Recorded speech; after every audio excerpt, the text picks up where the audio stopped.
जिला हलचल आज रही बरगड़ जिला तथ्य देइछन्ति आम बरगड़ संवाददाता उमेश चंद्र विश्वाल उपस्थापन मु संतोष कुमार साहू। बरगड़ जिलार बहु प्रतीक्षित बरगड़ नुआपड़ा रेलपथ पर केन्द्र कैबिनेट रे मंजूरी मिली। प्रधानमंत्री नरेंद्र मोदी अध्यक्षतार होइतिबा कैबिनेट बैठक में एने निष्पत्ति निया जाइछि। 138 किलोमीटर दीर्घ ए रेलपथ निर्माण पर केन्द्र सरकार 2926 कोटी टंका मंजूर करिसेंति। ए नूतन रेलपथ जोगाजोग व्यवस्था सुधार आनिबा सह यात्रा को सुगम करिवो। एथि सहित परिवहन खर्च एवं तेल आमदानी खर्च मध्य ह्रास पाइब।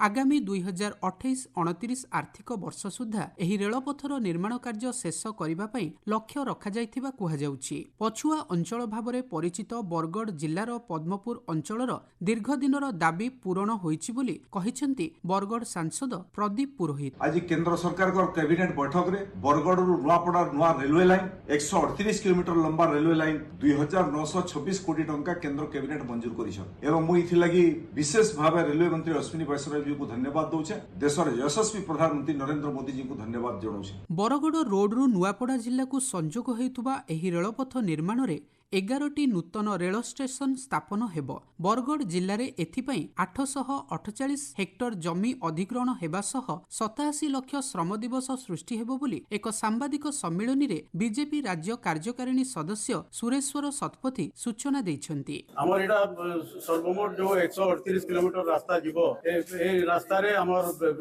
दुईटा जोटा एक्जिस्टिंग स्टेशन रही बरगड़ एवं नुआपड़ा रोड से दुईटा बाहर आउ 11टी नुआ रेलवे स्टेशन हम एवं सेटा सरसरा डुमेरपाली विजेपुर बादीपाली धौराखंदा पदमपुर भगतपुर माझीपाली पाइकमाल भरतुंडा एवं ओहला झोपा देखिरी नुआपड़ा रोड रेलवे स्टेशन रे सेटा पहुंचीबो। बरगड़ जिल्ला रे गत किछि दिन हेबो विद्युत वितरण कंपनी TPOWDL पक्षरु लगा जाइथिबा स्मार्ट मीटर को नै असंतोष देखा दैछि। एथिरे अत्यधिक बिल आसुथुबा अभियोग करी जिल्लार भटली तोरा घेस समेत केतेक स्थान रे विद्युत उपभोक्ता माने निजे निजे मीटर खोलिबा सह विद्युत ऑफिस रे जमा देउथुबा देखिबाकू मिलुछि।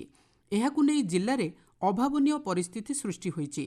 उप मुख्यमंत्री तथा कृषि और शक्ति मंत्री कनकवर्धन सिंहदेव मध्य एहाकू नै गभीर उद्वेग प्रकाश करिसेंति। अण तालीम प्राप्त लोकंक द्वारा विद्युत मीटर खोलिबारे विपद रहिछि बोली कहिबा सह एपरि कार्य न करिबा पई से परामर्श दैछन्ति।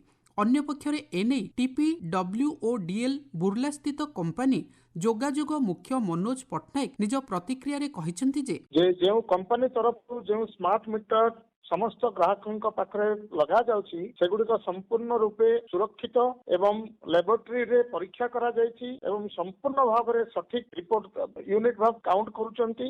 पश्चिम ओडिशार गणपर्व नुआखाई आगामी सेप्टेम्बर 8 तारिख दिन पालन हेबो। एथिपाई बरगड़ जिल्लार अधिष्ठात्री देवी मां समलेईଙ୍କ पीठरे लग्न निरूपण होइछि।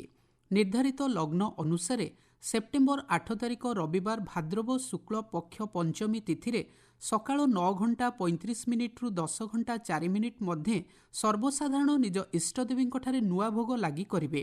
एहार पूर्व दिन सेप्टेम्बर 7 तारिख निशार्धरे मांठारे प्रथमे नुआ भोग लागि हेबो। सेहीपरि बरगड़ जिल्लार प्रसिद्ध नृसिंहनाथ मंदिर रे ठाकुरंठारे नुआ भोग लागि करिबा पई लग्न स्थिर होइछि।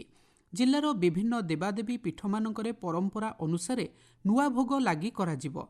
श्रावण मास पूर्णमी तिथि बरगड़ जिल्लार विभिन्न महिमा आश्रम रे महिमा धर्मावलंबी माने सर्वप्रथमे दीर्घ वर्षर परंपरा अनुसार नुआखाई पालन करिसेंति। सेहीपरि बरगड़ जिला पाइकमाल ब्लॉक पलसदा ग्राम पंचायतर जनजाति बहुल खयरा ग्राम रे गत अगस्ट 28 तारिख भाद्रव मास कृष्णपक्ष दशमी तिथि नुआखाई पालन करा जाइछि। स्वभाव कवि गंगाधर मेहरଙ୍କ जयंती उत्सव पवित्र श्रावण पूर्णमी जिलार विभिन्न स्थान में बेस आनंद और उल्लासर सहित अनुष्ठित हो जाइछि। एही दिन सकाळे कविंक जन्मपीठ बरपालीठारे कविंक पूर्णावयव प्रतिमूर्ति एवं कवि भवन रे श्रद्धासुमन अर्पण करा जायतिला। बरपालीरू कमंगा अभिमुखे बाहरिथिबा गंगाधर ज्योति यात्रा को विभिन्न स्थान में स्वागत कराजिबा सह श्रद्धांजलि अर्पण करा जायतिला। जिला हलचल आजि पई एतिकी। आसंता काली जिला हलचल रे सुनिबे भद्रक जिला संपर्क रे।